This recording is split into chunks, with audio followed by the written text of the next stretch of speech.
Hello everyone. तो आज के इस वीडियो में हम इंटरमीडिएट सेंटअप एग्जामिनेशन के एंटरप्रेन्योरशिप के कंप्लीट क्वेश्चन पेपर को सॉल्व करने वाले हैं और साथ ही साथ हम आपको इस फाइल की पीडीएफ भी प्रोवाइड करने वाले हैं। ठीक है, बिकॉज आप में से बहुत सारे स्टूडेंट्स ये डिमांड कर रहे थे, सर आप प्लीज़ पीडीएफ भी प्रोवाइड कर देना। तो इस वीडियो में मैं आपको इस सब्जेक्ट का पीडीएफ भी देने वाला हूँ और साथ ही साथ सभी क्वेश्चंस के आंसर भी देने वाला हूँ। ठीक है, तो वीडियो को स्टार्ट करते हैं। हो सकता है आपका पेपर अभी ना हुआ हो, तो आप इस वीडियो को कंप्लीट देखना और कंप्लीट आंसर को आप लोग एक बार देख लेना कि आप खुद से कितने आंसर सही कर पा रहे हो। चलो अब हम देखते हैं क्वेश्चन नंबर फर्स्ट को। क्वेश्चन नंबर फर्स्ट है विपणन अवधारणा है मार्केटिंग कॉन्सेप्ट इज। तो इसका आंसर हो जाएगा ऑप्शन नंबर डी, क्योंकि marketing concept is product oriented, sales oriented and consumer oriented. तो क्वेश्चन नंबर फर्स्ट का आंसर हो जाएगा ऑप्शन नंबर डी, यानी कि इनमें से सभी। सेकंड क्वेश्चन है सबसे अधिक व्यापक क्षेत्र है maximum wide scope is of. तो इसका आंसर हो जाएगा ऑप्शन नंबर सी, यानी कि पैकेजिंग। और इसी तो हमने बिजनेस स्टडी में पढ़ा था। ठीक है, तो देखो अब थर्ड क्वेश्चन है निम्न में से कौन सा अवसर का प्रकार है। तो created opportunity is a kind of opportunity. Third number question का आंसर हो जाएगा ऑप्शन नंबर बी, यानी कि निर्मित अवसर। अब क्वेश्चन नंबर 4 है एक अच्छी पूर्वानुमान पद्धति के लिए आवश्यक है a good forecasting system should have. तो इट शुड हैव प्लानिंग। तो इसका आंसर हो जाएगा ऑप्शन नंबर बी, यानी कि नियोजन। 5 नंबर क्वेश्चन है प्रेरणाएं संबंधित नहीं होती incentive are not concern with. तो क्वेश्चन नंबर 5 का आंसर होगा ऑप्शन नंबर डी, यानी कि लमसम पेमेंट, यानी कि एक मुश्त भुगतान से। 6 नंबर क्वेश्चन है सफल उपक्रम की आवश्यक शर्त है रिक्वेस्टिज ऑफ सक्सेसफुल इंटरप्राइजर। तो क्वेश्चन नंबर 6 का आंसर हो जाएगा ऑप्शन नंबर सी, यानी कि इफेक्टिव प्लानिंग और वेल डिफाइंड ऑर्गेनाइजेशनल गोल इन सभी से। अब 7 नंबर क्वेश्चन है बाजार की मांग को कहते हैं market demand is also known as. तो market demand is also known as forecasting, demand forecasting. तो क्वेश्चन नंबर 7 का आंसर हो जाएगा ऑप्शन नंबर ए, यानी कि मांग की भविष्यवाणी। अब क्वेश्चन नंबर 8 है निम्न में से कौन सा घटक बाजार मूल्यांकन पर प्रभाव डालता है which of the following factor affect market assessment. तो 8 नंबर क्वेश्चन का आंसर हो जाएगा ऑप्शन नंबर ए, यानी कि माइक्रो एनवायरनमेंट, दैट इज सूक्ष्म वातावरण। और इन सारे क्वेश्चन का मैं आंसर जो आपको बता रहा हूँ, ये सारे question already previous year question में पूछे गए थे, उनसे ही सेंटर एग्जाम में क्वेश्चन पूछा गया था। तो उनके जो आंसर बोर्ड के द्वारा पब्लिश किए गए थे, उन सारे आंसर को मैं इस वीडियो में लेकर आया हूँ और आपको बता रहा हूँ। कुछ क्वेश्चन ऐसे भी थे जो न्यू थे, तो उन सभी का आंसर मैं आपको बता दूंगा। ठीक है, फिर 9 नंबर क्वेश्चन है एक उपक्रम की स्थापना करते समय उद्यमी को जिस तथ्य का ध्यान रखना चाहिए वो है factor to be considered by entrepreneur for establishing an enterprise. तो इसका आंसर हो जाएगा ऑप्शन नंबर डी, यानी कि selection of business, financial resources and size of unit. इन तीनों ये ऐसे फैक्टर हैं जो एंटरप्रेन्योर को ध्यान में रखना पड़ता है, कंसीडर करना पड़ता है। 9 नंबर क्वेश्चन का आंसर हो गया option number D. 10 number question है परियोजना पहचान व्यवहार करती है प्रोजेक्ट आइडेंटिफिकेशन डील विथ। तो project identification deals with viable project idea, यानी कि व्यवहार परियोजना विचार से। तो 10 नंबर क्वेश्चन का आंसर हो जाएगा ऑप्शन नंबर ए, यानी कि वाइएबल प्रोजेक्ट आइडिया। अब 11 नंबर क्वेश्चन है परियोजना किससे संबंधित नहीं होती है project is not concern with. तो ये क्वेश्चन भी पिछले साल पूछा गया था और इसका आंसर होगा ऑप्शन नंबर डी, यानी कि सृजनता, दैट इज क्रिएटिविटी। अब 12 नंबर क्वेश्चन है एक अच्छी योजना होती है अ गुड प्लान इज। तो एक अच्छी योजना फ्लेक्सिबल होती है, लोचपूर्ण होती है। तो क्वेश्चन नंबर 12 का आंसर हो जाएगा ऑप्शन नंबर सी, यानी कि लोचपूर्ण। अब 13 नंबर क्वेश्चन है नियोजन होता है प्लानिंग इज फॉर। तो प्लानिंग इज फॉर फ्यूचर। तो क्वेश्चन नंबर 13 का आंसर हो जाएगा ऑप्शन नंबर बी, यानी कि भविष्य के लिए। अब 14 नंबर क्वेश्चन है उत्पादन प्रक्रिया नहीं होनी चाहिए production process should not be. तो production process should not be long complicated and time consuming. ये सिंपल होना चाहिए, ये सस्ता होना चाहिए। तो इसका आंसर क्या होगा, इसका आंसर हो जाएगा ऑप्शन नंबर डी, यानी कि ऑल ऑफ दिस। अब 15 नंबर क्वेश्चन है उत्पाद चुनाव प्रभावित होता है product selection is affected by. तो ये technical knowledge, position of competition and availability of market, तीनों से अफेक्ट होता है। तो इसका आंसर हो जाएगा ऑप्शन नंबर डी, यानी कि ऑल ऑफ दिस। अब 16 नंबर क्वेश्चन है डीपीआर है डीपीआर इज अ। तो DPR is a action plan. इसका आंसर हो जाएगा ऑप्शन नंबर बी, यानी कि कार्यवाही योजना। 17 नंबर क्वेश्चन है परियोजना आकलन है प्रोजेक्ट अप्रेजल इज एन। तो project appraisal is an profitability analysis, ये लाभदायकता विश्लेषण है। तो क्वेश्चन नंबर 17 का आंसर हो जाएगा ऑप्शन नंबर सी। 18 नंबर क्वेश्चन है निम्नलिखित में गैर चालू दायित्व है which of the following is a non current liability. तो इसका आंसर हो जाएगा ऑप्शन नंबर ए, यानी कि मॉर्गेज लोन। अब 19 नंबर क्वेश्चन है कार्यशील पूंजी वर्गीकृत हो सकती है वर्किंग कैपिटल में भी क्लासिफाइड इनटू। तो ये क्वेश्चन थोड़ा सा गलत दिया हुआ है, इसमें ऑप्शन नंबर डी में होना चाहिए था ऑल ऑफ दिस। जितने भी पिछले साल क्वेश्चन पूछे गए उसमें ये क्वेश्चन पूछा गया है और इसमें लास्ट में था ऑप्शन नंबर डी में ऑल ऑफ दिस। ठीक है, तो इसका आंसर होगा ऑप्शन नंबर डी में ऑल ऑफ दिस। अब 20 नंबर क्वेश्चन है, दीर्घकालीन ऋण पर होती है लॉन्ग टर्म लोन्स बियर, तो long term loans bear fixed rate of interest, स्थिर ब्याज दर।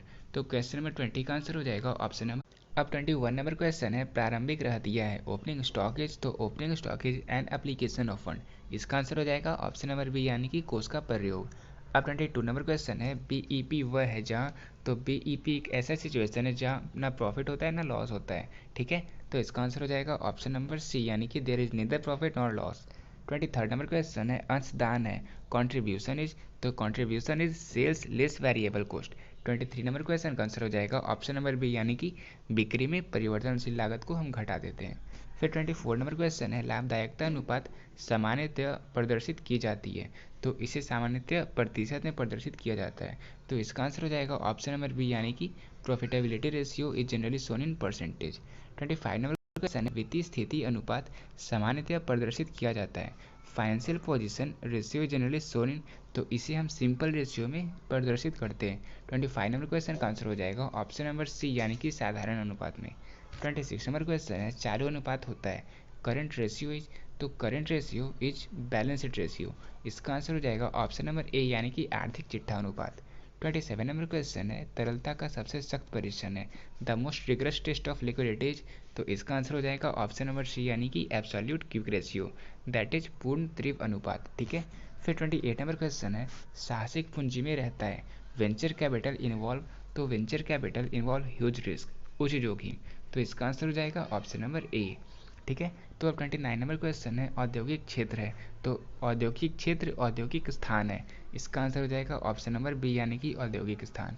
30 नंबर क्वेश्चन है, वित्तीय प्रबंध के अंतर्गत है फाइनेंशियल मैनेजमेंट इंक्लूड्स, तो financial management includes cost control, budget control and managerial accounting, तो इसका आंसर हो जाएगा ऑप्शन नंबर डी यानी कि इनमें से सभी।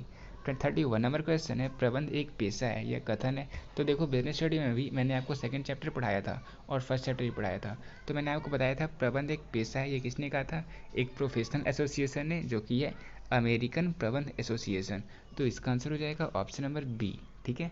फिर 32 नंबर क्वेश्चन है, 32 नंबर क्वेश्चन है, आपके बाजार में सम्मिलित है इंक्लूडेड इन योर मार्केटर, तो ऑल द पीपुल जो हमारे एरिया में है और साथ ही साथ वैसे पीपुल जिन्हें हमारे प्रोडक्ट की ज़रूरत है और वैसे पीपुल जो कैपेबल हैं उसे खरीदने के लिए, ये तीनों मार्केट के अंतर्गत आते हैं, तो इसका आंसर हो जाएगा ऑप्शन नंबर डी यानी कि all of this.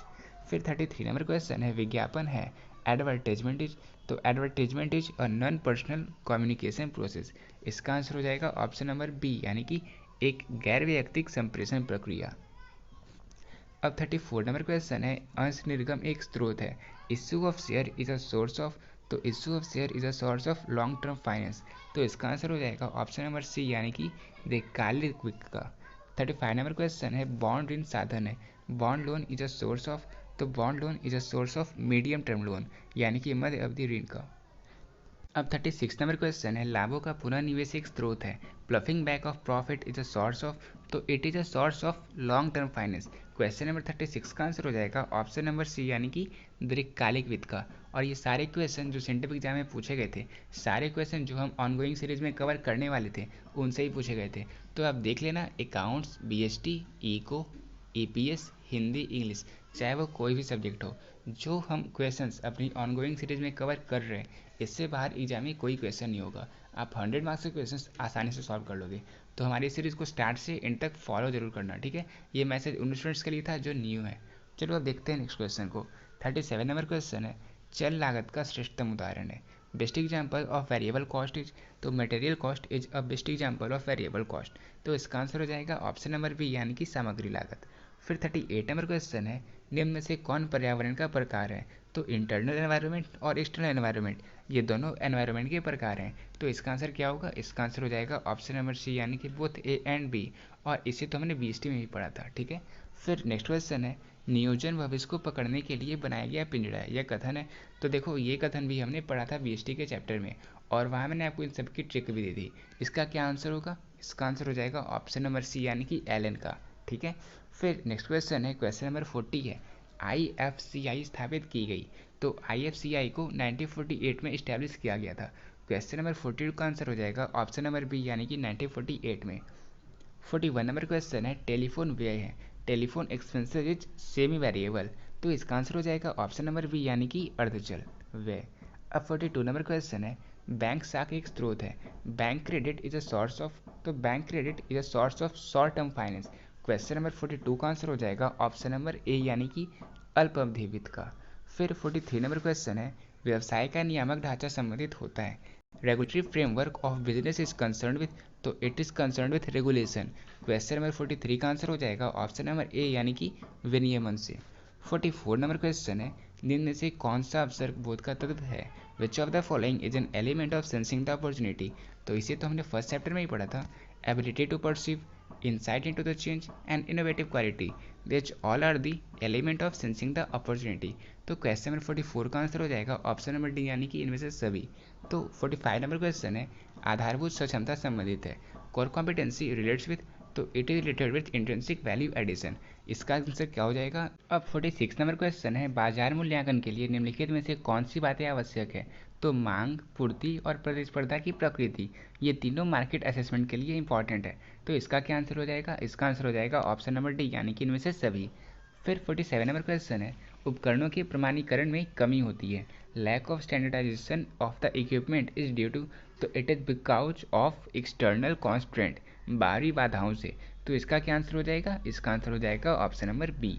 48 number question है, नगद क्रय के कारण स्थायी संपत्ति में वृद्धि है, increase in fixed asset due to cash purchase is, तो increase in fixed asset due to cash purchase is application of fund, तो इसका क्या आंसर हो जाएगा, इसका आंसर हो जाएगा ऑप्शन नंबर बी यानी कि कोष का प्रयोग। 49 नंबर क्वेश्चन है, निम्नलिखित में से कौन सी महत्वपूर्ण विषय नहीं है, which of the following is not an important issue, तो देखो यहाँ पे वर्कर, टेक्नोलॉजी और प्रोडक्ट, ये तीनों इंपॉर्टेंट इशू हैं, इसलिए इसका आंसर हो जाएगा ऑप्शन नंबर डी यानी कि इनमें से कोई नहीं। फिर 50 नंबर क्वेश्चन है, नियमित कार्यशील पूंजी का अंश होता है, regular working capital is the part of, तो regular working capital is the part of permanent working capital. Question number 50 का आंसर हो जाएगा ऑप्शन नंबर ए यानी कि स्थायी कार्यशील पूंजी। अब नेक्स्ट क्वेश्चन है, सुरक्षा बीमा है, सुरक्षा सीमा है, मार्जिन ऑफ सेफ्टीज, तो मार्जिन ऑफ सेफ्टीज एक्चुअल से लेस सेल्स ऑन बीईपी, तो क्वेश्चन नंबर 51 का आंसर क्या हो जाएगा, इसका आंसर हो जाएगा ऑप्शन नंबर बी। फिर 52 नंबर क्वेश्चन है, प्रारंभिक रहतिया है, ओपनिंग स्टॉक इज, तो opening stock is application of fund, इसका आंसर हो जाएगा ऑप्शन नंबर बी यानी कि कोष का प्रयोग। अब नेक्स्ट क्वेश्चन है, क्वेश्चन नंबर 53 है, निम्नलिखित में से कौन गैर चालू संपत्ति है, which of the following is a non current asset, तो गुडविल नॉन करेंट एसेट है, इसका क्या आंसर हो जाएगा, इसका आंसर हो जाएगा ऑप्शन नंबर ए यानी कि ख्याति। फिर नेक्स्ट क्वेश्चन है, साहसिक पूंजी का विचार उत्पन्न हुआ, the thought of venture capital was evolved in, तो it was evolved in America, इसका आंसर हो जाएगा ऑप्शन नंबर सी यानी कि अमेरिका। फिर नेक्स्ट क्वेश्चन है, स्कंध आवर्त अनुपात आता है, stock turnover ratio comes under, तो it comes under activity ratio, इसका आंसर हो जाएगा क्रियाशीलता अनुपात के अंतर्गत। नेक्स्ट अब क्वेश्चन नंबर 56 है, सकल विनियोजित पूंजी बराबर होती है gross capital employed is equal to, तो ग्रॉस कैपिटल एम्प्लॉयड का क्या फार्मूला है, इसका फार्मूला है fixed asset plus net current asset, ठीक है। अब नेक्स्ट क्वेश्चन है 57 नंबर, क्वेश्चन 57 है, उत्पादन प्रबंध है, प्रोडक्शन मैनेजमेंट इज, तो प्रोडक्शन मैनेजमेंट में प्रोडक्शन प्लानिंग, प्रोडक्शन कंट्रोल और क्वालिटी कंट्रोल तीनों होता है, तो इसका आंसर हो जाएगा ऑप्शन नंबर डी यानी कि इनमें से सभी। अब 58 नंबर क्वेश्चन है, भारत निवेश को स्थापित किया गया, India investment fund was established bye, तो इसे ग्रीनलिच बैंक के द्वारा इस्टेब्लिश किया गया था। 58 नंबर क्वेश्चन का आंसर हो जाएगा ऑप्शन नंबर बी। अब 59 नंबर क्वेश्चन है, श्रम गण प्रौद्योगिकी उपयोगी है, labour intensive technology is suitable for, तो it is suitable for developing countries, जैसा कि हमारा प्यारा भारत, तो क्वेश्चन 59 का आंसर हो जाएगा ऑप्शन नंबर ए यानी कि विकासशील देशों हेतु। अब 60 नंबर क्वेश्चन है, बैंक शाखा एक स्रोत है, bank credit is a source of, तो bank credit is a source of short term finance, यानी कि इसका आंसर हो जाएगा ऑप्शन नंबर ए अल्पावधि वित्त का। अब क्वेश्चन नंबर 61 है, उत्पादन रूपरेखा की प्रक्रिया विभाजित है, the process of production design is divided into, तो इसे दो कैटेगरी में, दो वर्गों में डिवाइड किया गया है, तो इसका आंसर हो जाएगा ऑप्शन नंबर ए यानी कि दो वर्गों में। फिर अब नेक्स्ट क्वेश्चन है, व्यक्तिगत विक्रय है, पर्सनल सेलिंग इज, तो personal selling is a verbal presentation, तो इसका आंसर हो जाएगा ऑप्शन नंबर ए यानी कि मौखिक प्रस्तुति। फिर नेक्स्ट क्वेश्चन है, तलपट एक ट्रायल बैलेंस इज तो ट्रायल बैलेंस क्या है, इसे हम पिछले साल यानी कि 11th में बनाते थे। ये क्या है, ये एक शेड्यूल ऑफ अकाउंट का बैलेंस है, यानी कि अकाउंट का जो बैलेंस बचता है उसे हम रिकॉर्ड करते हैं किसमें, ट्रायल बैलेंस में। तो इसका क्या आंसर हो जाएगा, इसका आंसर हो जाएगा ऑप्शन नंबर डी, यानी कि खाता शेषों की अनुसूची है, ये कोई अकाउंट नहीं होता ट्रायल बैलेंस। फिर अब नेक्स्ट क्वेश्चन है, राज्य वित्तीय निगम अधिनियम भारत में किस वर्ष पारित किया गया था। तो इसे कब पारित किया गया था, इसे पारित किया गया था 1951 में। तो इसका आंसर हो जाएगा ऑप्शन नंबर डी, यानी कि 1951। अब 65 नंबर क्वेश्चन है, निम्न में से स्थायी लागत का उदाहरण कौन सा है, among the following which is an example of fixed cost. तो फिक्स्ड कॉस्ट का एग्जाम्पल इनमें से कौन सा है, इसका आंसर हो जाएगा ऑप्शन नंबर सी, यानी कि salary of office manager is an example of fixed cost. तो क्वेश्चन नंबर 65 का आंसर हो गया ऑप्शन नंबर सी, कार्यालय प्रबंधक का वेतन। 66 नंबर क्वेश्चन है, वैधानिक रूप से बिक्री अनुबंध में सम्मिलित है, legally a contract of sale includes. तो इट इंक्लूड्स सेल, विविधीकरण वर्गीकृत किया जाता है। Generally diversification is classified into, तो डाइवर्सिफिकेशन को 4 टाइप में क्लासिफाइड किया जाता है। तो क्वेश्चन नंबर 67 का आंसर हो जाएगा ऑप्शन नंबर सी, यानी कि 4 तरीकों में। अब 68 नंबर क्वेश्चन है, विकास की परिपक्व स्थिति में in the maturity stage of development profit is. तो देखो मैच्योरिटी स्टेज होता क्या है और प्रॉफिट कैसे वैरी करता है ये मैं आपको बताता हूँ। मैच्योरिटी स्टेज में जो हमारा प्रॉफिट है वो एकदम पीक पे पहुँच जाता है, फिर इसके बाद वो धीरे धीरे घटना शुरू कर देता है, ठीक है, ये होता है मैच्योरिटी स्टेज ऑफ डेवलपमेंट, ठीक है। तो अब नेक्स्ट क्वेश्चन है, उद्यमिता के अवरोध रोकते हैं, बैरियर्स टू एंटरप्रेन्योरशिप स्टिफल। तो इसका आंसर हो जाएगा ऑप्शन नंबर ए, यानी कि इनोवेशन, दैट इज नव सिटीजन। और ये क्वेश्चन आप बिजनेस में भी देख सकते हो और साथ ही साथ इंटरप्रेन्योरशिप में भी, ठीक है। फिर अब लास्ट क्वेश्चन है और इसका आंसर आपको हमारे कमेंट बॉक्स में आंसर करना है, ताकि मुझे ये पता चले कि कौन स्टूडेंट्स ने हमारे इस वीडियो को स्टार्ट से एंड तक कंप्लीट देखा। तो कमेंट बॉक्स में इस क्वेश्चन का आप लोग आंसर जरूर करना। अब है सेक्शन बी के क्वेश्चन। सेक्शन बी में 2 तरह के क्वेश्चन पूछे जाते हैं, शॉर्ट टाइप और लॉन्ग टाइप। शॉर्ट टाइप में आपसे टोटल 20 लॉन्ग शॉर्ट क्वेश्चन पूछे जाते हैं और 20 शॉर्ट में आपको बस 10 ही शॉर्ट क्वेश्चन को सॉल्व करना होता है, ठीक है। और हर एक क्वेश्चन होते हैं 2 मार्क्स के, यानी कि शॉर्ट्स का टोटल वेटेज हो गया 20 मार्क्स का। और देखो बहुत सारे स्टूडेंट्स ये कमेंट करे थे, सर आप प्लीज़ इस फाइल की पीडीएफ भी हमें प्रोवाइड कर देना। तो देखो एंटरप्रेन्योरशिप के पीडीएफ को मैंने ऑलरेडी टेलीग्राम चैनल पे अपलोड कर रखा है, अगर आपने उसे अभी तक डाउनलोड नहीं किया तो अभी जाकर डाउनलोड कर लेना। और इसके साथ ही साथ जिन स्टूडेंट्स ने अब तक टेलीग्राम को डाउनलोड नहीं किया और डाउनलोड नहीं कर सकते, तो उनके लिए मैंने इस वीडियो के डिस्क्रिप्शन बॉक्स में एक लिंक दिया है, वहाँ पे आप देखना, डिस्क्रिप्शन बॉक्स में आप जाओगे तो वहाँ पे आपको एक पीडीएफ का लिंक मिलेगा, उस लिंक को क्लिक करना, लिंक को क्लिक करते ही आप इस फाइल को डाउनलोड कर लोगे, ठीक है। फिर आप जितना चाहो हमारे इस वीडियो को शेयर कर सकते हो और साथ ही साथ उस फाइल को डाउनलोड करके आप जितना चाहो शेयर कर सकते हो, कोई इशू नहीं है, ठीक है। तो उम्मीद करता हूँ आपको ये वीडियो कंप्लीट अच्छा लगा होगा। अगर आपको वीडियो अच्छा लगा तो वीडियो को लाइक करना, शेयर करना, कमेंट करना। मिलते हैं अपनी नेक्स्ट वीडियो में, तब तक के लिए पेस आओ।